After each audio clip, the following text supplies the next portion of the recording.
impression de grandiose et d'aventure absolument incroyable. Ah, ouais, c'est magique. Ouais, on rentre dedans. On rentre dedans. J'avais eu le vertige en arrivant la première fois. Et là, je me souvenais que j'avais eu le vertige et j'ai à nouveau eu le vertige en arrivant. C'est vraiment absolument génial qu'Amiens nous ait offert cet espace, la Maison de la Culture en particulier, pour pouvoir faire des Goldorak aussi grands. C'est assez incroyable de se retrouver avec les pages comme ça en vrai.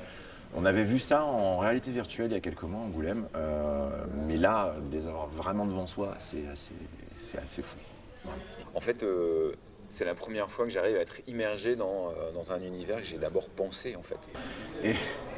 Et ça me fait dire aussi de voir à quel point, quand on a grandi, de voir quel niveau de détail on est allé, et de les voir même en petit comme ça, je me dis quand même, on est allé loin. Je pense qu'on a perdu quelques dixièmes de vue aussi à faire des pages comme ça. En plus, sur cet album, le grand plaisir, c'est que comme on n'est pas seul à avoir dessiné, on peut se focaliser sur le plaisir et sur la beauté du truc. Parce qu'on n'a pas de pudeur à se dire ah ouais mais je veux pas non plus avoir un ego qui grimpe là, mais parce que comme c'est pas que nous, on s'en prend plein la tronche aussi comme un simple visiteur. Et c'est énorme, c'est génial. C'est génial, à cette taille-là, c'est incroyable. C'est très étonnant. Il y a un côté un petit peu irréel. C'est comme si tout d'un coup, on était dans une sorte de décor de cinéma, mais simplement que ce décor de cinéma, il venait de votre tête. Bon bah voilà, moi ça me fait ça. Donc c'est presque déstabilisant en fait.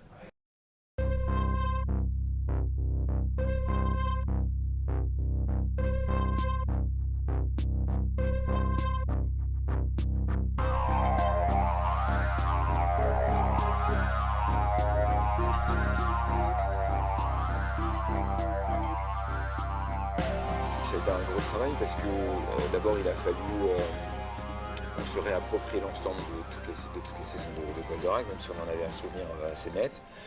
Et puis qu'on trouve un équilibre entre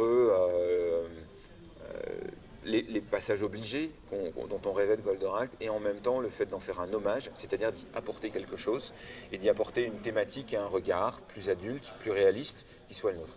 Donc écrire une histoire qui est quasiment un long métrage en fait, plus y apporter un ton spécifique et tenir ça sur 140 planches à peu près, ouais, c'est un énorme travail. Ah ouais, on s'est tous pris au jeu, on est tous partis. À vouloir faire la perfection. Aller dans le truc, ouais. Moi j'ai pu les donner libre cours à mes petits côtés autistes là, où parfois dans mes bouquins j'étais dans les détails et je m'aperçois que je suis dans le bord perdu, donc il faut s'arrêter parce que ça sert à rien.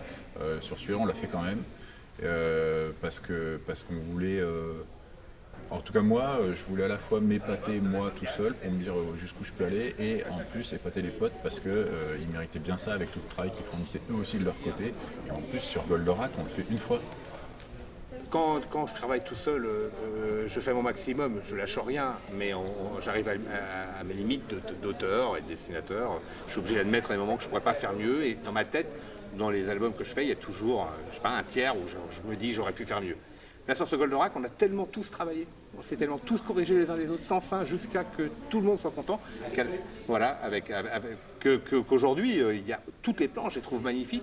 Et vraiment, voilà, un an après, quand je regarde le bouquin, il y a une planche sur laquelle je corrigerais bien un truc. Ce qui est incroyable, alors que je regarde mes propres livres, j'ai envie de les refaire quasiment en entier, quoi.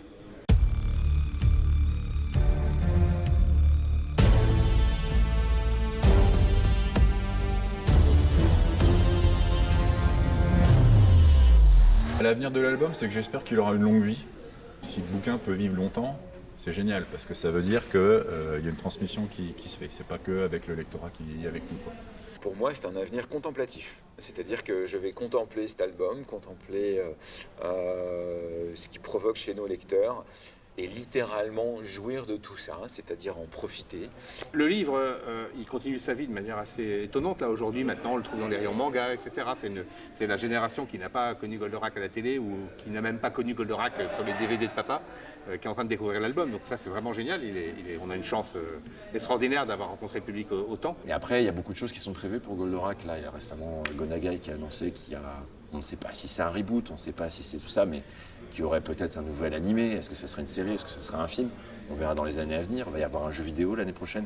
Donc concrètement, la folie Goldorak, elle est loin d'être terminée. Et en fait, elle ne s'est jamais Nous, on l'a vu avec la bande dessinée. En gros, c'est qu'elle ne s'est jamais vraiment terminée. Si on a pu participer à ce que Goldorak de 78 devienne un personnage de 2022 et quelques, ce sera génial.